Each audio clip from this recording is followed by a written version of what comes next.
یہ بات ہے 29 جولائی 2024 کی رات کے قریب 2 بجے کی، جب ایران کے دارالحکومت تہران میں صدراتی محل کے کمپاؤنڈ کے اندر ایک زوردار دھماکہ سنائی دیتا ہے۔ یہ نہ تو کوئی معمولی دن تھا اور نہ ہی وہ جگہ عام تھی جہاں دھماکہ ہوا۔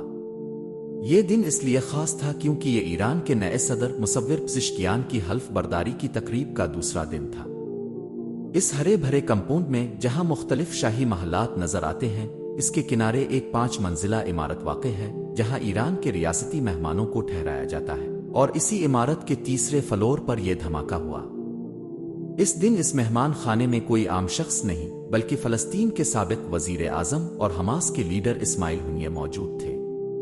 یہ ایک ہائی پروفائل قتل تھا اور حماس کے لیڈر اسماعیل ہنیہ کے قتل کے پیچھے اسرائیلی ایجنسی موساد کا ہاتھ بتایا گیا، لیکن ہمیشہ کی طرح اسرائیل اور موساد نے اس پر کوئی رد عمل نہیں دیا۔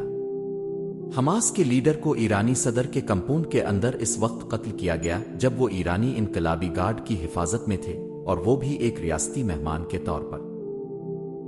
اگر واقعی یہ اسرائیل نے کیا تھا تو یہاں چند سوالات جنم لیتے ہیں۔ اسرائیل سے 2000 کلومیٹر دور اس آپریشن کو کیسے انجام دیا گیا؟ اسماعیل ہنیہ کو اس خاص انداز میں کیوں ختم کیا گیا؟ وہ تو ایران میں محض ایک مہمان کے طور پر آئے تھے، جبکہ زیادہ تر وہ مصر، قطر، ترکی میں رہتے تھے۔ تو پھر انہیں ایران میں کیوں نشانہ بنایا گیا؟ اگر موساد کے کچھ ماضی کے ہدفی آپریشنز پر نظر ڈالی جائے تو ایک چیز بہت عام ہے: انتقام۔ چاہے وہ ادفچمین کی سزا موت ہو یا شام میں نیوکلیئر ری ایکٹرز پر بمباری، ایران کے نیوکلیئر سینٹرز کا حملہ ہو یا لبنان میں حزب اللہ کی 3000 پیجر ڈیوائسز کا ایک ساتھ ناکام ہونا، ان سب حملوں کا مقصد اسرائیل کے دشمنوں کو یہ پیغام دینا ہے کہ وہ جہاں بھی ہوں موساد سے بچ نہیں سکتے۔ اسماعیل ہنیہ جو اسرائیل کی ہٹ لسٹ میں تھے، تقریباً 10 سالوں سے قطر میں رہ رہے تھے۔ صرف وہی نہیں بلکہ حماس کے دیگر رہنما بھی قطر میں آزادانہ زندگی گزار رہے ہیں۔ دلچسپ بات یہ ہے کہ قطر میں اسرائیل کی حلیف امریکی فوجی اڈے بھی موجود ہیں، اور وہاں حماس کے لوگ چائب کر نہیں رہتے، یہاں تک کہ حماس کا ہیڈ کوارٹر بھی قطر میں موجود ہے۔ اسماعیل ہنیہ نے قطر میں کئی سال گزارے لیکن ان پر کوئی حملہ نہیں ہوا۔ سوال یہ اٹھتا ہے کہ اگر انہیں ایران کے بجائے قطر میں نشانہ بنایا جاتا تو یہ زیادہ آسان ہوتا، لیکن حقیقت اس کے برعکس ہے۔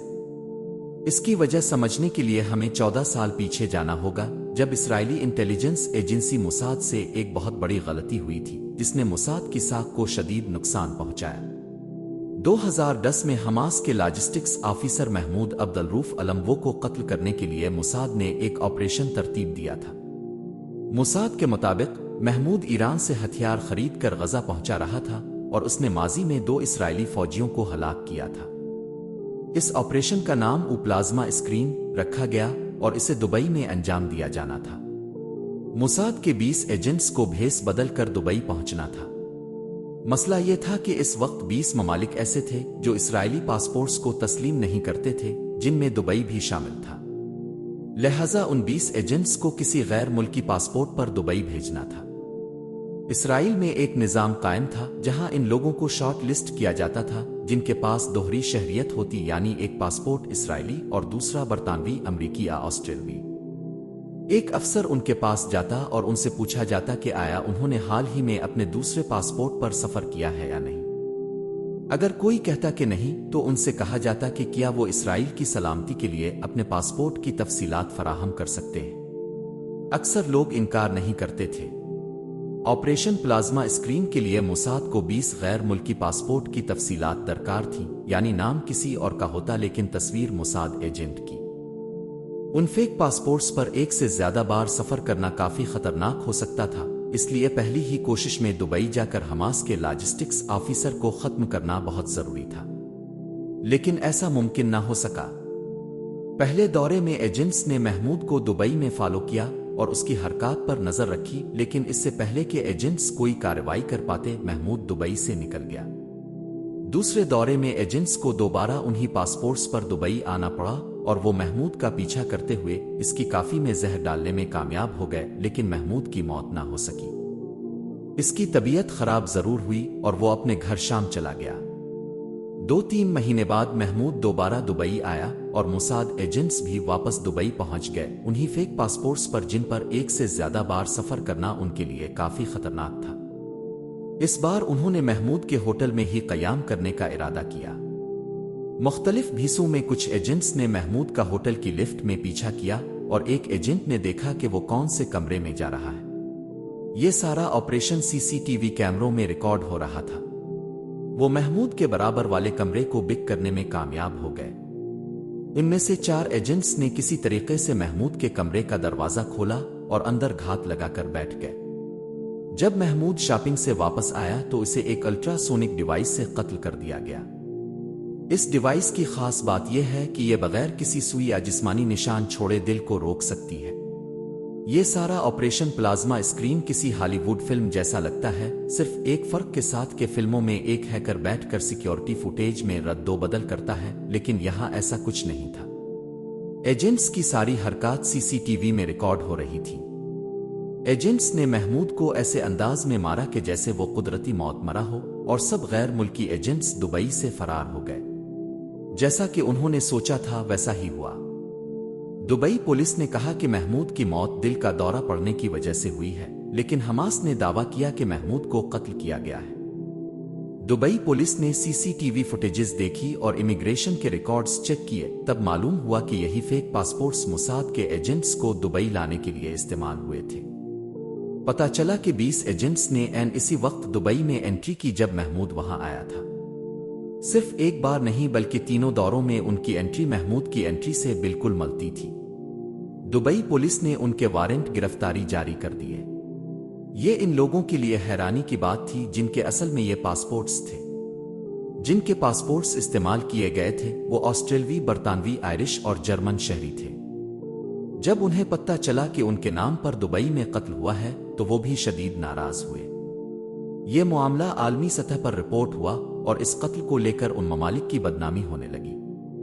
ये वही ममालिक थे जो इसराइल के इत्तेहादी माने जाते हैं और उन्हें इस बात पर सख्त मलाल था कि उनके दोस्त मुल्क इसराइल ने उन्हें दुनिया भर में बदनाम किया।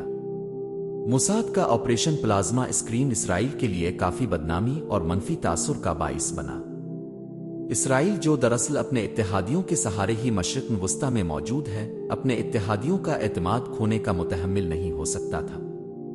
इसी वजह से इसराइल ने अपने दोस्त ममालिक और इत्तेहादी शिराकतदारों को नाराज करने का कोई मौका नहीं दिया। यही वजह है कि हमास का हेडक्वार्टर भी कुतर में मौजूद है, क्योंकि कुतर न सिर्फ इसराइल का इत्तेहादी है बल्कि हमास का हिमायती और मददगार भी है। 2011 में इस वक्त के अमरीकी सदर बाराक ओबामा ने कुतर से ज़ाती तौर पर दरख्वास्त की थी कि वो हमास की क़यादत को अपनी ज़मीन पर पनाह दे, क्योंकि इस वक्त अमरीका हमास के साथ मुज़ाकरात करना चाहता था और ईरान के मुकाबले में ये काम कुतर में करना ज़्यादा आसान था। इसीलिए इसराइल के लिए हमास की क़यादत को कुतर में निशाना बनाना नामुमकिन है। लेकिन जब हमास की क़यादत कुतर में नहीं होती तो वो तुर्की, मिस्र, ईरान में होती है। मिस्र और तुर्की भी इसराइल के इत्तेहादी हैं और वहां पर हमास की क़यादत को निशाना बनाना इसराइल के लिए बदनामी का बाइस बन सकता है। अलबत्ता ईरान इसराइल का इत्तेहादी नहीं है, इसीलिए इस्माइल हनिया को ईरान में निशाना बनाना मोसाद के लिए ज्यादा आसान था, क्योंकि इससे कोई इत्तेहादी नाराज नहीं होता। मोसाद को मालूम था कि इस्माइल हनिया अक्सर तेहरान जाते हैं और यह भी पता था कि जब भी वो ईरान जाते हैं तो उन्हें स्टेट गेस्ट के तौर पर सदारती महल के मेहमान खाने में ठहराया जाता है। लेकिन उन्हें यह मालूम नहीं था कि अगली बार हनिया ईरान कब जाएंगे।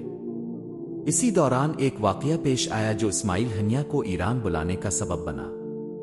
कुछ अरसा पहले ईरान में एक हेलीकॉप्टर का हादसा हुआ था जिसमें ईरान के सदर की मौत वाक़ हो गई। मोसाद को अच्छी तरह मालूम था कि नए सदर की हल्फ बर्दारी की तकरीब में हमास के लीडर इस्माइल हनिया को जरूर दावत दी जाएगी।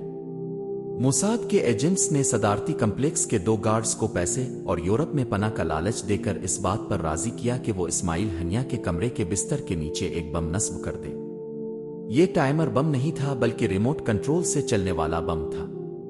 मंसूबे के मुताबिक इस्माइल हनिया को नए ईरानी सदर की हल्फ बर्दारी की तकरीब में मदऊ किया गया। मोसाद के एजेंट्स के लिए इन पर नजर रखना भी काफी आसान था, क्योंकि ये सदारती महल ईरान के पुराने शाह ने अपने शाही तफरीही मकाम के करीब बनवाया था।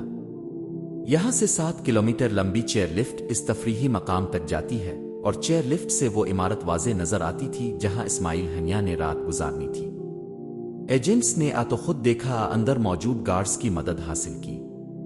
जैसे ही उन्हें इत्तला मिली कि इस्माइल हनिया अपने कमरे में जा चुके हैं तो वो कमरे की लाइट्स बंद होने का इंतजार करते रहे। रात के तकरीबन 1:40 पर जब लाइट्स बंद हुईं तो उन्होंने बटन दबाकर बिस्तर के नीचे लगाया गया बम फाड़ दिया। इसराइल के लिए इस तरह के हमले करने का मकसद अपने मुखालफिन के दिलों में खौफ और दहशत पैदा करना है ताकि उन्हें यह एहसास हो कि चाहे वो कितने ही महफूज माहौल में हो, उन्हें किसी भी वक्त और कहीं भी निशाना बनाया जा सकता है। उम्मीद है कि आप इस वीडियो को पसंद करेंगे और शेयर भी करेंगे। आप लोगों के मोहब्बत भरे कमेंट्स का बेहद शुक्रिया।